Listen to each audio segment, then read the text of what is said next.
Broken Open, a story of rock bottom and redemption. The Lord is close to the brokenhearted and saves those who are crushed in spirit. Psalm 34:18. There is a moment, and if you've ever been there, you know exactly the one, where you look around at the life you are living and you do not recognize a single thing in it. Not the room, not the people in it, not the face in the mirror, not yourself. Addicts call it rock bottom. Therapists call it a crisis point. Pastors call it the mercy of God wearing a disguise. Camille Jourdain called it a Tuesday. The Tuesday she woke up on a stranger's bathroom floor in a city she'd driven to but couldn't remember arriving in, wearing one shoe, with 43 cents in her bank account and a voicemail from her mother that she already knew she wasn't going to return. She was 31 years old. She had once been accepted to law school, and somewhere between that acceptance letter and that bathroom floor, she had lost absolutely everything. Slowly at first, then all at once. The way you lose most things that matter. This is not a story about how far someone can fall. This is a story about what was waiting at the bottom when she got there. Before we move forward with the story, please like and subscribe and help us to grow this channel to uplift more people. Now to the story. Let's go back, because rock bottom never makes sense without the before. Camille Jourdain grew up in Baton Rouge, Louisiana, the middle child of 3 in a family that went to church the way some families go to the gym. Consistently, out of discipline, with varying degrees of enthusiasm. Her mother, Celestine, was a Sunday school teacher with a warm laugh and a serious Bible, and the particular exhausted grace of a woman who loved her children fiercely and worried about them constantly and prayed for them with a specificity that suggested she knew, on some level, that at least one of them was going to need it more than the others. Camille was that one. Not because she was bad. She wasn't bad. She was bright, aggressively, almost inconveniently bright. The kind of student that teachers mentioned to each other in the hallway. She was funny. She was magnetic. She collected people effortlessly without trying. She had a laugh that her father said could rearrange furniture. She was also, from approximately the age of 14, running from something she couldn't name. She didn't know what it was. She just knew that underneath the brightness and the magnetism and the furniture rearranging laugh, there was a hum of something that felt like dread, low and persistent, like a note held too long. A sense that she was performing Camille rather than being her, that everyone could see her except herself. The first drink at 15 helped with that. It turned down the hum, made the performance feel more like living. The pills at 19, after a knee injury from a fall during a study trip, were prescribed, completely legitimate, completely necessary, and then, gradually, completely necessary for reasons that had nothing to do with her knee. By the time she got the law school acceptance letter at 24, she was already managing. That was the word she used internally, managing. Calibrating the intake with the precision of someone who genuinely believed they were in control of something that had long since stopped asking her permission. She lasted 1 semester. The details of the 7 years between law school and that bathroom floor are not the point. They are a series of ordinary devastations. A boyfriend who left, a job she was quietly let go from, an apartment lease that ended without a new one ready, a family that tried and eventually, out of self-preservation, tried from a greater distance, a mother's phone calls getting longer and further apart, a father who stopped asking how she was because the answer was always a version of fine that neither of them believed. The details are ordinary because that's what addiction is. Ordinary devastation, compounding daily, dressed up as survival. By 31, Camille had been in 2 rehab programs. She had been clean for 9 months after the first and 4 months after the second. She had relapsed both times in ways that felt, from the inside, completely inevitable and completely like her fault simultaneously. The particular double agony of addiction, where you are both the victim and the author of everything happening to you. She was using opioids now, supplemented with whatever else was available. She was living, technically, in a weekly rate motel on the south side of a city that was not her home city. She had come here 4 months ago for a reason she could no longer reconstruct, following some plan or some person or some promise that had dissolved as soon as she arrived. She had 73 Instagram followers left. At her peak, she had 4,000. This detail embarrassed her more than it should have, and less than other things that should have embarrassed her more. She was, in the clearest possible terms, disappearing, and she barely had enough left of herself to notice. The bathroom floor.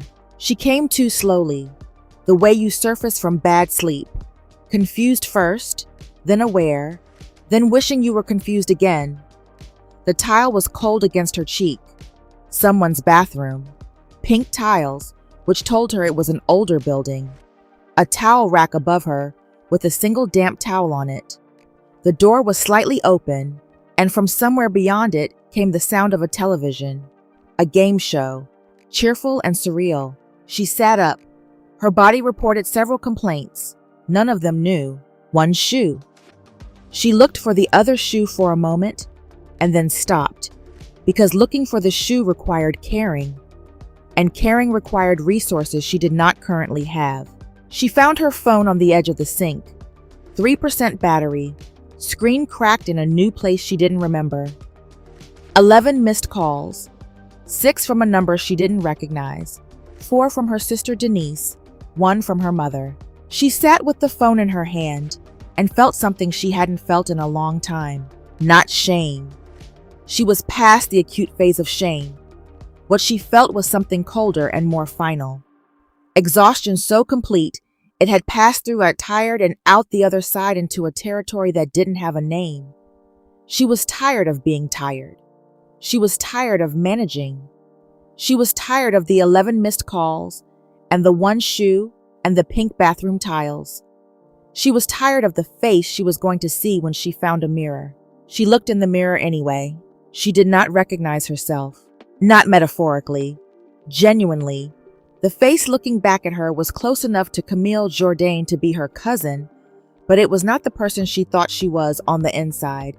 And the gap between those two images was so vast and so sudden that something in her chest cracked open like old wood.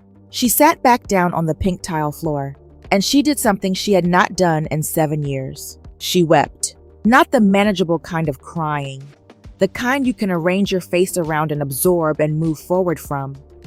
The other kind, the kind that comes from somewhere foundational, that uses your whole body, that has no dignity and doesn't care. She sat on the floor of a stranger's pink bathroom with 1 shoe and 43 cents, and she cried until she was empty. When she stopped, the game show was still going. She got up. She found her other shoe under the sink. She walked through the apartment, no one in it that she could see, and out the front door and down 3 flights of stairs and onto the sidewalk. She had no idea where she was going. She just walked. It started raining 20 minutes into her walking. Not a dramatic storm, just the quiet, relentless kind of rain that offers no shelter and no spectacle, just the steady indignity of being wet. She had passed a gas station, a laundromat, 2 fast food restaurants, and a closed pawn shop when she saw the building. It was not an impressive building. A converted 2-story brick structure on a corner lot, clearly once something commercial and now clearly a church. There was a simple wooden sign near the door, dark lettering on white, Calvary Seventh-day Adventist Church. Below the name, a smaller line, all are welcome, no exceptions. Camille had not been inside a church in 9 years. The last time she had walked through church doors voluntarily, she had still believed that she was going to be okay. She had left that belief somewhere between the first rehab and the second, in the same pile as the law school admission letter, and the 4,000 Instagram followers, and the person she used to be. She was not going in because she wanted God.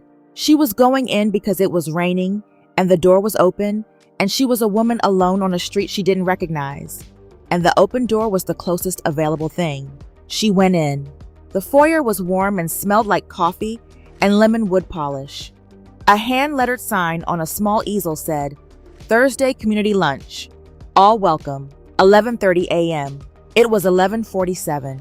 From somewhere to her left came the sound of people. Not a crowd, maybe 15 or 20. The warm murmur of a room where people are eating and talking and at ease. She stood in the foyer, dripping quietly, and a woman appeared from the side hallway, 60s, reading glasses on top of her head, carrying a stack of paper plates. The woman looked at Camille, not with alarm, not with the particular assessment that Camille had grown used to, the one where people tried to determine quickly whether she was a problem, just with an ordinary, immediate warmth. "You're soaking," the woman said. "Come in. I'm Sister Paulette." "I'm not," Camille started. She meant to say, "I'm not here for lunch," or "I'm not a member," or "I'm not what you think you're getting." She didn't finish any of those sentences. "Come in," Sister Paulette said again, with the pleasant finality of a woman who was not going to debate it. Camille came in. The fellowship room was small and warm and cluttered with the organized chaos of a congregation that actually used its space. Folding tables, mismatched chairs, a serving table against the wall with trays of food that smelled like something Camille's grandmother would have made on a Sunday afternoon. Nobody stared at her. A few people smiled. An elderly man near the window raised his coffee cup in greeting without looking up from his conversation. She was given a plate of food by a teenage girl who asked if she wanted rice or potatoes with such cheerful seriousness that Camille almost laughed. She sat at the end of a table and ate because she hadn't eaten that morning, and her body needed it, and the food was real and warm and tasted like something made with care, and she had not had something like that in longer than she wanted to calculate. She was almost done eating when she became aware of someone sitting down across from her. He was a tall man, perhaps late 40s, with close-cropped hair going silver at the temples, and the specific unhurried quality of someone who was genuinely present. Not professionally present, not pastorally performing, but actually simply there. He had a plate of his own, and he set it down and picked up a fork before he said anything. "I'm Pastor Elias Broom," he said. "I don't believe we've met. Camille. Welcome, Camille." He said it the way you'd say welcome home. Not like a greeter at a business, but like someone who meant it specifically. He ate a bite. "You came in from the rain." "Yes." "Good instinct," he said. "Open doors exist to be walked through." She looked at him. There was something in the plainness of the statement that caught her. Not the theological implication of it, just the simple, non-pressuring way he said it. Like it was a fact about doors, not a sermon about her soul. "I'm not a church person," she said. She wasn't sure why she said it. Some impulse toward honesty she hadn't expected herself to have. "Okay," he said. "I mean, I was, when I was younger. I'm not anymore." "Okay," he said again, still eating, not alarmed, not launching into anything. She set down her fork. She looked at the table for a moment. Then she said, before she had decided to say it, "I don't know how I got here, to this city. I mean, I know why I left where I was. I don't know what I thought was going to be here." Pastor Elias looked at her, not with pity, which she would have bristled at, and not with the professional compassion that social workers sometimes deployed, which she could recognize at 20 feet. He looked at her with something simpler, attention, the sense that what she had just said mattered. "Sometimes we go somewhere because we're running," he said quietly, "and sometimes the running takes us exactly where we needed to arrive. The hard part is telling which one it is." Camille was quiet. "Which one do you think it is for you?" he asked. She didn't answer for a long time. Then she said in a voice that came from somewhere she hadn't accessed in years, "I don't know. But I woke up on a bathroom floor this morning, and I looked in the mirror, and I didn't know who I was. And I've been walking in the rain for half an hour, and this was the only open door." Pastor Elias nodded slowly. He didn't rush to fill the silence. "Psalm 34:18, he said finally, quietly. "The Lord is close to the brokenhearted and saves those who are crushed in spirit." He paused. "Not will be close. Is present tense. Right now. In this room. On that bathroom floor. In the rain." He looked at her. He was with you this morning, Camille, even if you couldn't feel him. Something happened in Camille's chest that she did not have language for. It was not a lightning bolt. It was not a vision. It was not the kind of dramatic conversion moment she had seen depicted in movies. The white light, the music swelling, the immediate certainty. It was quieter and stranger than that. It was more like a door she hadn't known was closed, swinging open an inch. Not all the way, just an inch. Enough to feel the air coming through. She picked up her fork and finished her food. After lunch, she helped Sister Paulette stack chairs. She didn't plan to. She just found herself doing it because it needed doing and her hands needed something to hold.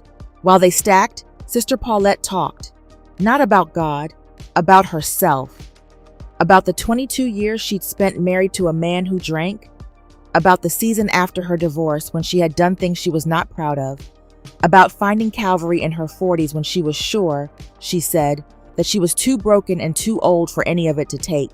Camille listened. "What made you stay?" she asked. "After you first came." Sister Paulette thought about it. "Someone handed me a plate of food and didn't ask me any questions first," she said. "That was enough to come back a second time. After that," she shrugged, "the truth kept me." Camille left the church at 2 p.m. with a list in her pocket, written on the back of a bulletin by Sister Paulette, of resources. A women's recovery house 3 miles away that had 2 open beds. A free clinic with a Monday intake. A number for Pastor Elias's office with a handwritten note that said, "No appointment needed. Door is open." She stood on the sidewalk in the pale post-rain light and looked at the list.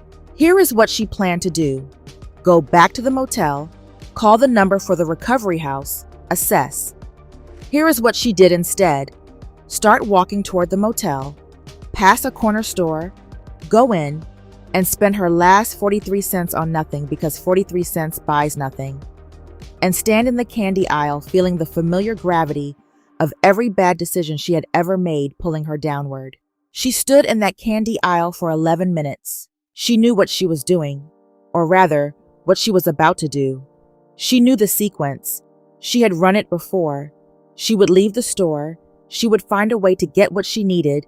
She would unspend the afternoon in the fellowship room and the conversation with Pastor Elias. And by morning, the bathroom floor would seem like a logical place to be. She had done this twice before, after 2 different moments that had felt like turning points. She stood in the candy aisle and felt the current pulling her, and she thought clearly and specifically, with more clarity than she'd had in months.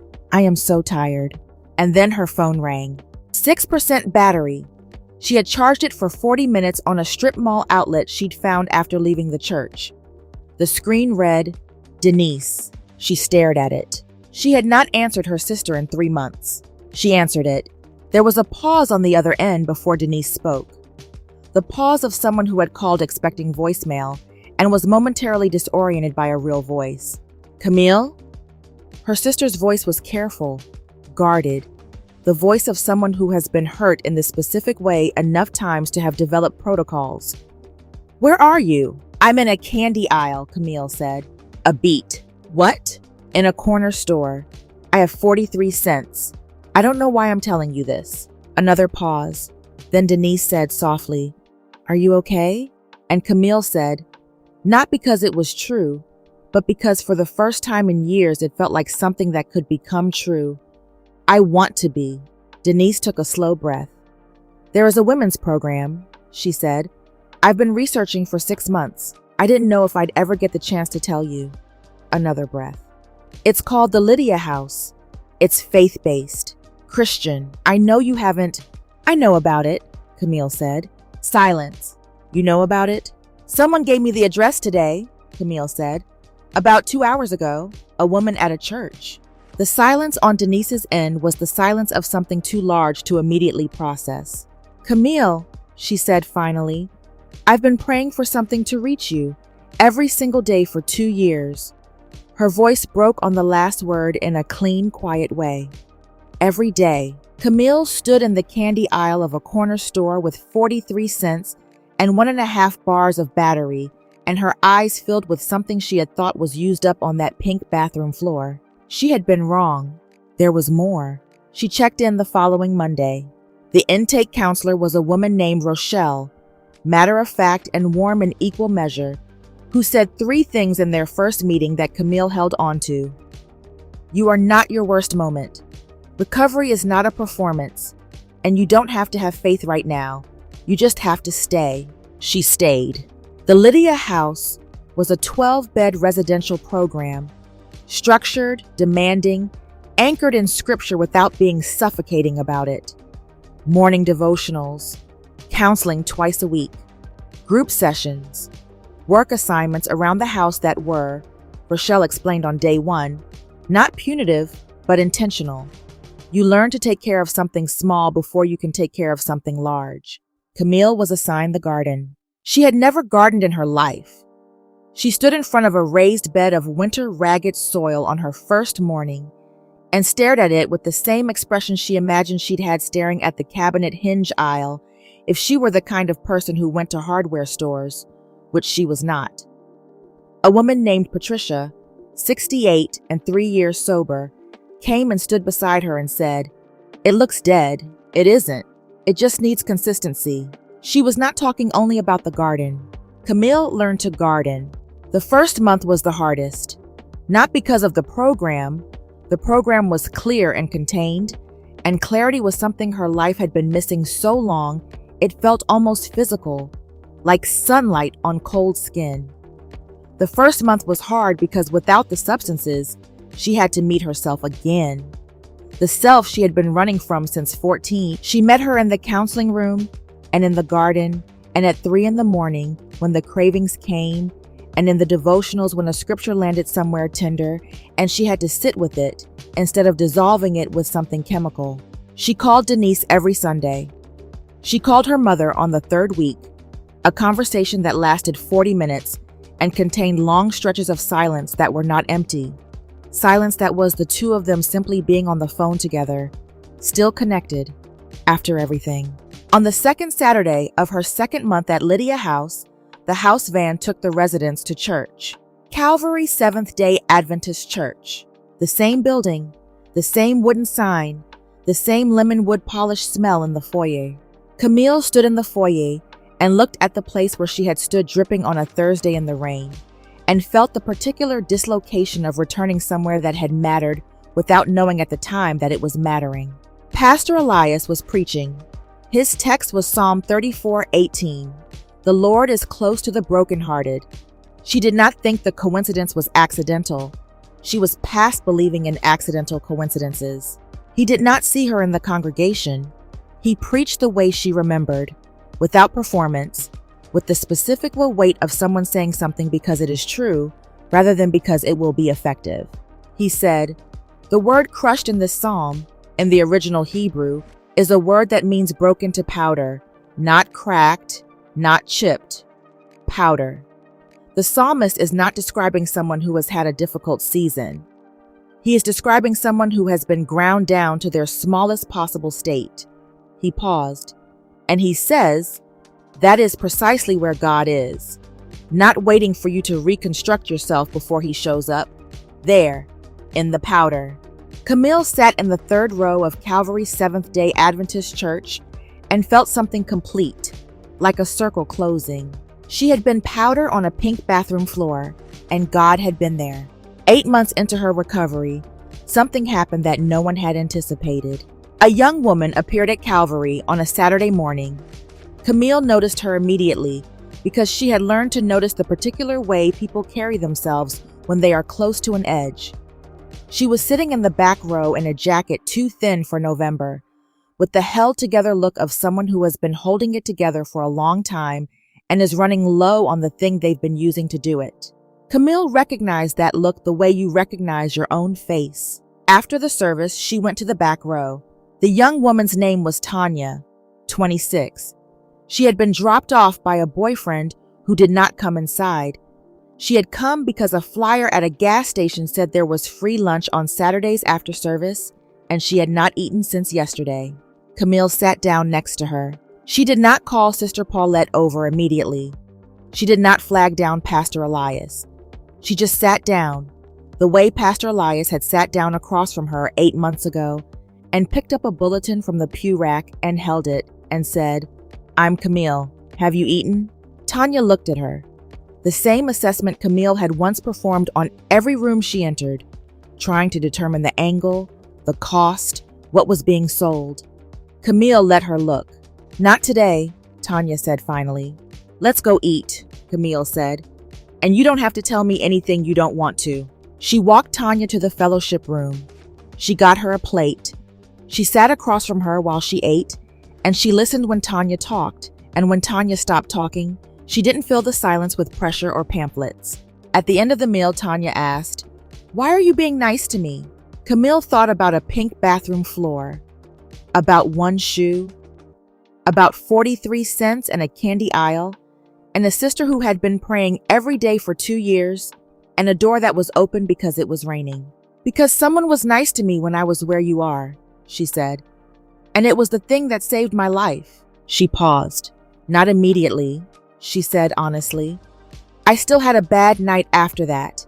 I almost made the wrong choice in a corner store, but it planted something." She looked at Tanya. "That's all I'm trying to do today. Just plant something." Tanya was quiet for a long moment. Then she said, "I need help." It was 3 words. They were the 3 hardest words in the English language to say when you've been holding yourself together through sheer stubbornness and substances and survival instinct. Camille knew exactly what they cost. "I know," she said.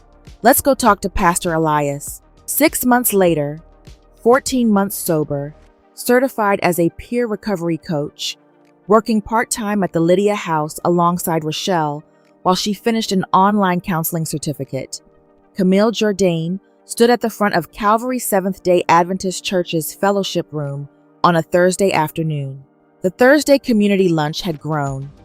What had been 15 or 20 people when she had walked in from the rain was now 60, 70 on a good week, because word moved through a neighborhood about the kind of place where nobody is assessed at the door, and the food is made with care, and the open door actually means open. She was about to speak, not a sermon. She wasn't a preacher, just her story. Pastor Elias had asked her, quietly, 2 weeks ago, if she would be willing to share it. She had said yes, in the way you say yes to something that terrifies you because it's right. She looked out at the room. Sister Paulette in the 3rd row, reading glasses on her head, smiling with the specific satisfaction of someone who planted a seed and showed up to see it grow. Rochelle from the Lydia House, in the back. A teenager named Marcus, unrelated, coincidentally, to any Marcus you might have heard of, who had been coming to the Thursday lunch for 3 weeks and hadn't talked much yet, but kept coming back. And Tanya. Tanya was sitting in the 2nd row, 4 months clean, living at the Lydia House, looking, Camille thought, like someone who had been in powder and was slowly, stubbornly becoming something solid again. And next to Tanya, this was the part Camille hadn't known was coming until this morning, the part that had made her stand in the Lydia House garden at 7 a.m. and cry in a completely different way than she had cried on that pink bathroom floor. Next to Tanya sat Celestine Jourdain, her mother. Celestine had driven 4 hours. She had not told Camille she was coming. She had coordinated with Denise, who had coordinated with Sister Paulette, who had apparently been keeping everyone's secrets with impressive composure for approximately 3 weeks. Celestine sat in the 2nd row in her good coat, the one she wore to things that mattered, her Bible on her lap, her hands folded, her eyes on her daughter. Camille looked at her mother. Her mother looked back. There was a distance between them that 14 months of phone calls had shortened, but not fully closed. A distance made of years and worry and the specific scar tissue of loving someone through addiction. Camille knew it would take time. She knew it could not be resolved in a Thursday fellowship room, but her mother was here, in this room, in this building, through this door. Camille thought about Psalm 34:18. The Lord is close to the brokenhearted. He saves those who are crushed in spirit. She had been powder. She had been ground down to her most elemental state in a pink bathroom on a Tuesday morning. And God had been there, not waiting for her to rebuild first. There, she thought about an open door in the rain. She thought about a plate of food and a pastor who sat down and ate before he said anything. She thought about her sister's voice in a candy aisle. I've been praying for something to reach you every single day for 2 years. She thought about Patricia in the garden. It looks dead. It isn't. It just needs consistency. She took a breath. She began. My name is Camille, she said. And about 14 months ago, I woke up on a bathroom floor and didn't know who I was. The room was perfectly quiet. I want to tell you what happened next. After she spoke, after the room had exhaled and a few people had cried and Sister Paulette had passed tissues around with the efficiency of someone who had anticipated needing them, after Pastor Elias said a prayer that was brief and specific and true. After all of that, Camille's mother found her in the foyer. They stood facing each other, close, the good coat, the Bible still in her hands. Celestine reached out and put her palm against her daughter's cheek. Just that. One hand. I have been praying Psalm 34 over you, she said quietly, since you were 19 years old. Camille went still. Every morning, her mother said, every morning for 12 years. The Lord is close to the brokenhearted. He saves those who are crushed in spirit. I said it over your name every single day. Her eyes were full, but her voice was steady with the strength of a woman who had prayed something so many times it had become structural, part of the frame of her. I never stopped believing he was with you, even when I couldn't be. Camille understood then, completely, finally, why that verse had found her on her first day in this building. Why it had been the one scripture Pastor Elias spoke over a plate of food to a woman he had never met. Why it was written on the inside of the devotional she'd been given at Lydia House. Why it kept returning. It had been chasing her. For 12 years, her mother's prayers had been chasing her, through cities she didn't remember driving to, through bathroom floors and candy aisles and open church doors in the rain. It had arrived before she did. The door had been opened because someone had prayed it open. Camille put her arms around her mother and held on. Outside the foyer windows, the sky was doing something simple and enormous. Just being blue, just being clear, just being the kind of afternoon that doesn't ask anything of you except to notice it. In the fellowship room, someone had started washing dishes. In the garden out back, the one Camille tended now, the one Patricia had taught her to read, the winter beds were quiet under their mulch, holding everything they needed for spring. It looked like nothing. It wasn't nothing. It just needed consistency and time, and someone who refused to stop believing it was still alive. The Lord is close to the brokenhearted and saves those who are crushed in spirit. Psalm 34:18. If this story found you at the right time, you are not alone. Open doors exist to be walked through.